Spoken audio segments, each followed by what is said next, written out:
স্বাগতম দর্শক বন্ধুরা, আপনাদের সকলকে আমি অনুপ বিশ্বাস। আজ 24শে জুলাই 2025 আর এই নিউজ শোতে আজ আমরা আপনাদের দেখাবো হামাস সিজ ফায়ারের প্রস্তাবের জবাব দিয়েছে, বলেছে হ্যাঁ, তবে কিছু শর্ত দিয়ে। এদিকে ইসরায়েলি পার্লামেন্ট পাশ করেছে এক বিপজ্জনক প্রস্তাব, ওয়েস্ট ব্যাংককে পুরোপুরি কবজা করার পরিকল্পনা নিয়েছে। ওদিকে ইসরায়েলি এক সেনা স্বীকার করেছে এক লজ্জাজনক সত্য। সে বলেছে, আমরা ফিলিস্তিনি শিশুদের মানব ঢাল হিসাবে ব্যবহার করেছি। এছাড়াও গাজায় ক্ষুধার্ত শিশু ঘুমের মধ্যেই শহীদ হয়েছে। ইসরায়েলি বোমাবর্ষণে পুরো বাড়ি ধ্বংস হয়ে গেছে। এদিকে মিশরের সরকার আল আজহার ইউনিভার্সিটির ইমামের গাজা সংক্রান্ত বক্তব্য চেপে দিয়েছে। স্পষ্ট বোঝা যাচ্ছে ভয়ে আছে। তাহলে প্রশ্ন জাগে, আল সিসি কার চাপের মধ্যে? ওদিকে ইরান আবারও আমন্ত্রণ জানিয়েছে আন্তর্জাতিক পরিদর্শক দলকে, তবে শর্ত দিয়ে বলেছে নিউক্লিয়ার সাইট পরিদর্শন নয়, কেবল আলোচনার জন্যই আসতে হবে। চলুন দর্শক, আজকের সবচেয়ে গুরুত্বপূর্ণ খবরগুলোর দিকে নজর দেই।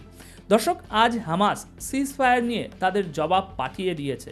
হামাস গাজায় 60 দিনের যুদ্ধবিরতির প্রস্তাবে হ্যাঁ বলেছে, কিন্তু কিছু গুরুত্বপূর্ণ শর্ত ও সংশোধনী দিয়েছে।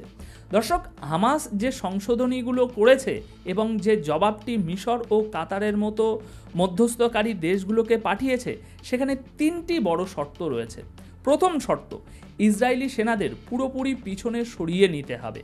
হামাস চায় যে যে এলাকায় ইসরায়েলি সেনা আছে তারা যেন সেখান থেকে সরে যায়, যেন একটা স্পষ্ট মানচিত্র আগে থেকেই ঠিক করে দেয়া হয়, যাতে পরে ঘুরিয়ে পেঁচিয়ে কিছু না করা যায়। হামাসের দ্বিতীয় শর্ত, হামাস চায় শুধু 60 দিনের যুদ্ধবিরতি নয়, চায় যুদ্ধের স্থায়ী ও সম্পূর্ণ অবসান। তৃতীয় শর্ত, গাজায় মানবিক সহায়তা যেন শুধু জাতিসংঘের সংস্থার মাধ্যমেই পৌঁছানো বা বণ্টিত হয়। আমেরিকার তরফ থেকে তৈরি করা গাজা হিউম্যানিটেরিয়ান ফাউন্ডেশন এটা যেন এই প্রক্রিয়ার অংশ না নেয়। এছাড়াও আরও একটা গুরুত্বপূর্ণ শর্ত হলো, রাফা বর্ডার দুই পাশ থেকেই খুলে দেওয়ার দাবি তোলা হয়েছে, গাজার দিক থেকেও আর মিশরের দিক থেকেও। হামাস বলছে, যেই মুহূর্তে যুদ্ধবিরতি কার্যকর হবে বর্ডার যেন সঙ্গে সঙ্গে খুলে দেয়া হয়, যাতে যারা মিশরে আটকে আছেন তারা গাজায় ফিরে যেতে পারেন, নিজের পরিবারের সঙ্গে দেখা করতে পারেন। দর্শক, এই অবরোধের কারণে এই মুহূর্তে রাফা বর্ডারে শত শত টন সাহায্য আটকে আছে, হাজার হাজার ট্রাক দাঁড়িয়ে আছে। আর গাজায় এখনো পর্যন্ত 100রও বেশি মানুষ, যাদের বেশিরভাগই শিশু, ক্ষুধার কারণে প্রাণ হারিয়েছে। সম্পূর্ণ যুদ্ধবিরতির লক্ষ্যে হামাস এটাও স্পষ্ট করে দিয়েছে, তাদের গাজা ছেড়ে যাওয়ার কোনো ইচ্ছা নেই। তারা গাজা ছাড়ছে না, আর না তারা তাদের মানুষদের অর্থাৎ ফিলিস্তিনিদের ভাগিয়ে কোনো শিবিরে বন্দী হতে দেবে। তাই এখন বল ইসরায়েলের কোর্টে। মানবিক সহায়তা আর সেনা প্রত্যাহারের মানচিত্রে ইসরায়েল কি জবাব দেয়, সেটাই ঠিক করে দেবে গাজায় চলমান এই যুদ্ধ থামবে কিনা। দেখুন, গাজায় এখনও যুদ্ধ থামেনি, আর এদিকে ইসরায়েল এবার ওয়েস্ট ব্যাংক গিলতে চলেছে। এটা একটা ভয়ঙ্কর পরিকল্পনার খবর। এটা এমন না যে কেউ শুধু একটা মন্তব্য করেছে, এটা আসলে পরিকল্পনা আকারে ইসরায়েলি পার্লামেন্টে পাশ হয়ে গেছে। দর্শক, ইসরায়েলি পার্লামেন্ট এখন ওয়েস্ট ব্যাংককে ইসরায়েলের অংশ করে নেওয়ার প্রস্তাব পাশ করে দিয়েছে। বুধবার ইসরায়েলি পার্লামেন্টে একটা প্রস্তাব গৃহীত হয়েছে, যেখানে বলা হয়েছে ওয়েস্ট ব্যাংক আর জর্ডান ভ্যালিকে ইসরায়েলের এলাকা ঘোষণা করা হবে। আর এই প্রস্তাবের পক্ষে 71টা ভোট পড়েছে, মানে স্পষ্টভাবে বলা হয়েছে ওয়েস্ট ব্যাংককে হজম করে নাও। আর এর বিপক্ষে ভোট পড়েছে মাত্র 13টা। তবে এই প্রস্তাব এখনই কোনো আইনি রূপ নিচ্ছে না, এই মুহূর্তে সরাসরি কোনো প্রভাব নেই, কিন্তু উদ্দেশ্য পরিষ্কার, ওয়েস্ট ব্যাংক দখলের প্ল্যানটাকে পার্লামেন্টের অফিসিয়াল এজেন্ডায় নিয়ে আসা। মানে এটা শুরু, আর এর শেষ একদিন কোথাও গিয়ে ঠেকবেই। মনে রাখবেন, 1967 সালের যুদ্ধের সময় ইসরায়েল ওয়েস্ট ব্যাংক, গাজা আর ইস্ট জেরুজালেম দখল করে নিয়েছিল, আর ফিলিস্তিন ঠিক এই 3টি অঞ্চল নিয়েই নিজের স্বাধীন রাষ্ট্র গড়তে চায়। এই মুহূর্তে ওয়েস্ট ব্যাংকে প্রায় 30 লাখ ফিলিস্তিনি আর 5 লাখের বেশি ইহুদি বসবাস করছেন। সংখ্যা একটু এদিক ওদিক হতে পারে, কিন্তু খুব বেশি হবে না। যদি ইসরায়েল সত্যি সত্যি ওয়েস্ট ব্যাংকে পুরোপুরি নিজের মধ্যে নিয়ে নেয়, তাহলে ফিলিস্তিন রাষ্ট্রের স্বপ্নটা স্বপ্নই থেকে যাবে, সেটা আর কখনোই বাস্তব হবে না। সেই স্বপ্ন সেখানেই মারা যাবে, আর এটাই ইসরায়েলের আসল উদ্দেশ্য। দর্শক, এবার একটা এমন খবর যা শুনলে লজ্জায় মাথা হেট হয়ে যায়। নিজেদের পুরুষ ভাবা ইসরায়েলি সেনাবাহিনী এখন স্বীকার করছে তারা ফিলিস্তিনি শিশুদের মানব ঢাল হিসাবে ব্যবহার করে। গাজার দিক থেকে আরও এক ভয়ঙ্কর স্বীকারোক্তি সামনে এসেছে। এক ইসরায়েলি সেনা নিজেই স্বীকার করেছে তার ইউনিট শুধু সাধারণ মানুষের উপরে গুলি চালায়নি, বরং ফিলিস্তিনি শিশুদের মানব ঢাল বানিয়ে সামনের লাইনে পাঠিয়েছে। এই সেনা তার নাম প্রকাশ না করেই এক ইসরায়েলি সংবাদপত্রকে জানিয়েছে তার ইউনিট 2টি ফিলিস্তিনি শিশুকে ধরে তাদের চোখ বেঁধে হাত বেঁধে এমন সব ঘরে ঢুকিয়েছিল যেখানে বিস্ফোরক থাকার সম্ভাবনা ছিল। মানে নিজেদের জীবন বাঁচাতে ওরা শিশুদের জীবনকে বাজি রেখেছে। নিজেদের রক্ষা করার জন্য আইডিএফের সেনারা এই শিশুদের পিছনে লুকিয়ে পড়ে। ওই সেনা আরও বলেছে, আমরা শত শত নিরপরাধ মানুষকে মেরেছি, বয়স্ক মানুষ, নারী, শিশু। সে আরও বলে, এটা কোনো যুদ্ধ ছিল না, এটা ছিল প্রতিশোধ, আমরা প্রতিশোধ নিচ্ছিলাম।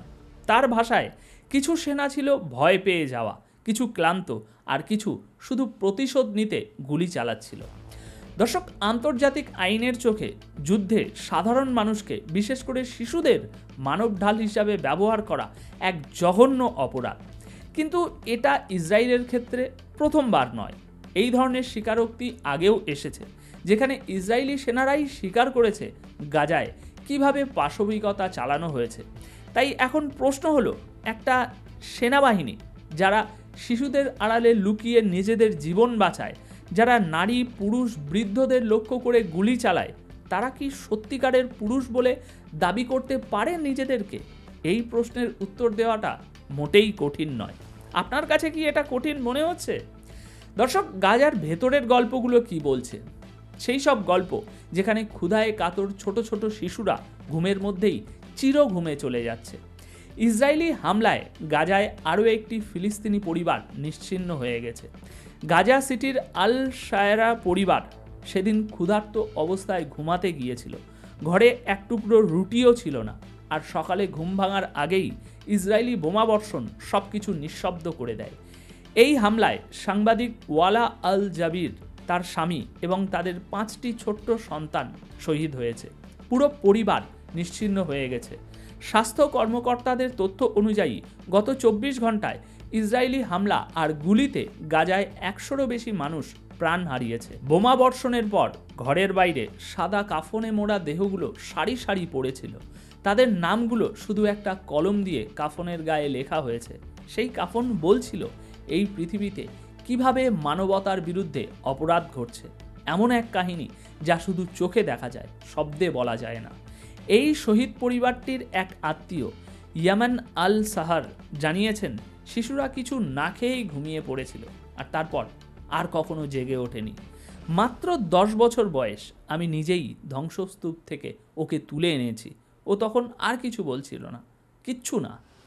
দর্শক, এখন গাজায় একসাথে চলছে ক্ষুধা আর বোমা বর্ষণ, আর গোটা দুনিয়া চুপ করে আছে, অথবা কেবল কথার ফুলঝুরি ছড়াচ্ছে। দর্শক, এবার আসি মিশরের কথায়। মিশর এখন এমন এক মৃতপ্রায় অবস্থায় পৌঁছেছে যে একটা সত্য কথার মন্তব্য শুনেও কেঁপে উঠছে। আল সিসি এখন কেবল বইয়ের বাঘ হয়ে গেছেন। গাজার উপরে যেসব বর্বরতা চলছে সেগুলোকে যদি কেউ গণহত্যা বলে, সেই শব্দটাই তার কানে যেন আসল বাঘের গর্জন হয়ে বাজে। দর্শক, কি হয়েছে জানেন? বিশ্ববিখ্যাত মিশরের আল আজাহার ইউনিভার্সিটির গ্র্যান্ড ইমাম আহমদ আল তাইয়েব গাজায় চলা অবরোধ আর অনাহারকে স্পষ্টভাবে বলেছেন জেনোসাইডাল স্টারভেশন, অর্থাৎ এক প্রকার গণহত্যার মতো অনাহার। তিনি বিশ্ববাসীর নীরবতার বিরুদ্ধে ঘৃণা প্রকাশ করে জোর দিয়ে আহ্বান জানিয়েছেন ফিলিস্তিনিদের বাঁচান। কিন্তু এই সত্য কথাটা মিশর সরকারের সহ্য হলো না। কিছু মিডিয়া হাউস মাত্র কয়েক মিনিটের জন্য এই বক্তব্য সম্প্রচার করেছিল। তারপরই আদেশ এলো, এই বক্তব্য এখনই সরিয়ে নাও, এই মুহূর্তে সরাও। আর তারপর সত্যি মুহূর্তের মধ্যে সেই বক্তব্য মুছে ফেলা হলো। আল সিসির সাহস গায়েব হয়ে গেল। সম্ভবত 7 সমুদ্র পেরিয়ে কোথা থেকে হুকুম এসেছে, আমরা তো তোমার সরকার চালানোর খরচ দিচ্ছি আর তুমি আমাদের লোকেদের দোষারোপ করো। মানে সরকারি ভাষায় বলা হলো এই বক্তব্য আবার যাচাই করা হচ্ছে, নতুন কোনো সংস্কার আসবে। কিন্তু না, কোনো নতুন সংস্কার এলো না, আর কেউ সাহসও দেখালো না। একসময় ইসলামী দুনিয়ার নেতা বলে পরিচিত ছিল যে মিশর, আজ তার অবস্থা এমন হয়ে গেছে যে আল আজহারের মুখ পর্যন্ত বন্ধ করে দেওয়া হয়েছে। এখানে প্রশ্ন, মিশরের বর্তমান রাষ্ট্রপতি আল সিসি এত ভয় পেলেন কেন? কেন তিনি এতটা কেঁপে উঠলেন? আল সিসি কি কখনো এই প্রশ্নের উত্তর সাহস করে বিশ্বের সামনে বলতে পারবেন? দর্শক, এবার আসি ইরানের কথায়। কয়েকদিন আগেই যে আইএই এর সঙ্গে সব সম্পর্ক ছিন্ন করার হুমকি দিয়েছিল ইরান, এখন সেই একই সংস্থার টিমকে আমন্ত্রণ জানিয়েছে তেহরান সফরের জন্য। মানে ঝগড়াঝাটির পর আবার সম্পর্ক জোড়ার চেষ্টা শুরু হয়েছে। ইরানের উপপররাষ্ট্রমন্ত্রী জানিয়েছে আইএই এর একটা টেকনিক্যাল টিম আগামী কয়েক সপ্তাহের মধ্যে ইরানে আসবে। তবে তাদের উদ্দেশ্য এটা নয় যে তারা ইরানের পারমাণবিক স্থাপনাগুলো পরিদর্শন করবে, বরং তারা আসবে তেহরান আর এই সংস্থার সম্পর্ক কিভাবে গঠিত হবে সেটার কাঠামো বোঝা ও স্থির করার জন্য। মানে এই সফরে কোনো নজরদারি নয়, শুধু কথা হবে। কিন্তু এই আলোচনা এমন একটা সময়ে হচ্ছে যখন মাত্র কয়েক সপ্তাহ আগে ইসরায়েল আর আমেরিকা ইরানের কিছু পারমাণবিক স্থাপনায় বোমা বর্ষণ করেছে। আর কথাবার্তা যতই হোক, শেষমেশ নজরদারির নিয়মকানুন নিয়েই তো হবে কথা। আইএই এর সন্দেহ ইরান হয়তো আর তাদের আগের মতো পর্যবেক্ষণ করতে দেবে না। ইরান বলছে তাদের নিউক্লিয়ার প্রোগ্রাম একেবারেই বেসামরিক কাজে ব্যবহারের জন্য, যুদ্ধ বা বোমা বানানোর জন্য নয়। কিন্তু ভিতরের রিপোর্ট আর আইএই এর নীরবতা বলছে কিছু না কিছু তো আড়াল করা হচ্ছে। মানে ব্যাপারটা স্পষ্ট, এটা শুধু পারমাণবিক ইস্যু নয়, বরং এক জটিল কূটনৈতিক খেলা, আর খেলা চলছে দুদিক থেকেই। তো দর্শক, আপাতত এই প্রতিবেদন তাহলে এখানেই শেষ করছি। ভিডিওটি সম্পর্কে আপনাদের যদি কোনো মন্তব্য থাকে তাহলে অবশ্যই কমেন্ট বক্সে জানিয়ে যাবেন। ধন্যবাদ আপনাদের সকলকে।